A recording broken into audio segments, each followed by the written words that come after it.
So good to be with you this week, and just want to bring some additional thoughts to what we talked about on Sunday.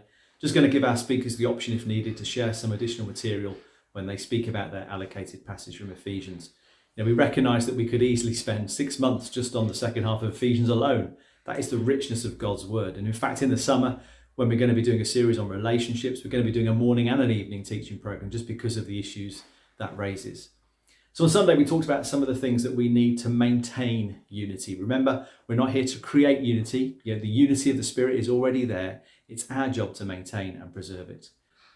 So we talked about walking in confidence, knowing who we are, which was a lot of our focus in the first part of Ephesians, knowing that God loves us, knowing that our identity is in him and not in what we do.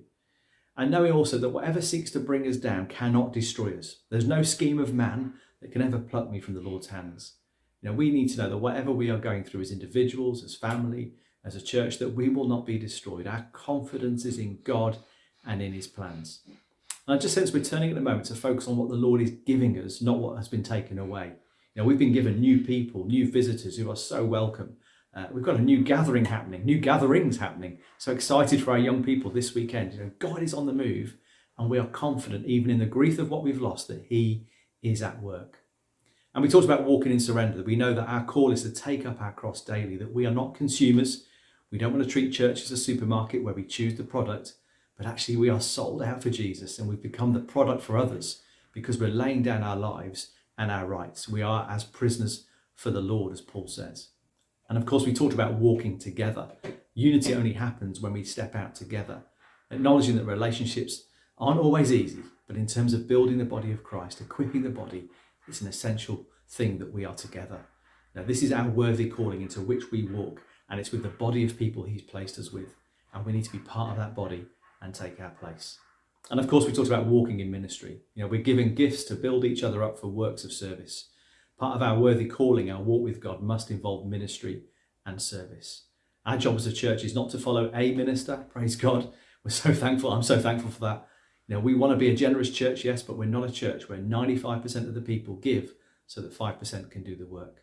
We work together, acknowledging the gifts that we've been given, which are diverse, and we celebrate that.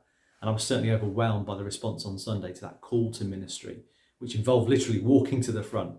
Apologies to those on YouTube that we cut you off at that point, but I pray that you too, if you were watching, would have experienced that call to walk into ministry and service. So I just wanted to bring one other thought about how we walk in unity linked to this passage, and that is about walking in our gifts. Now, a lot of the focus for churches and for leaders in particular in this passage is whether we put ourselves into that box of being an apostle, a prophet, an evangelist, or a pastor teacher. And some people like to spend time doing that, and that's a good thing to do. We want to spend time trying to work out our gifting, and there are lots of other gifts, of course, in other parts of the Bible, such as exhortation or leadership or mercy in Romans 12, or wisdom, words of knowledge, healing, miracles, discernment in 1 Corinthians 12. And there are courses and programs that help us understand our gifting, and I believe they are good and they are healthy to do. But the truth is, of course, is that the combination of gifts that each of us has are all different. We won't have the whole package, but the truth is that all of us have been given gifts. And to walk in those gifts, I think we need to remind ourselves that we also are a gift. We are an offering to the church. We've been given to the church for a purpose. And this goes back to that picture of us not being a customer in a church. Church is not a product we buy. We've been given gifts for a purpose, for a use. We are the product. When we come as customers, we have what are called consumer rights. And with those consumer rights, we expect to be treated in a certain way. And I think there's been a problem during COVID and with lots of online churches that many people have got stuck in a consumer mentality. They've been picking and choosing which church and which service to be part of, trying to get their needs met. And when those needs aren't met, what do? They can just switch off and go somewhere else.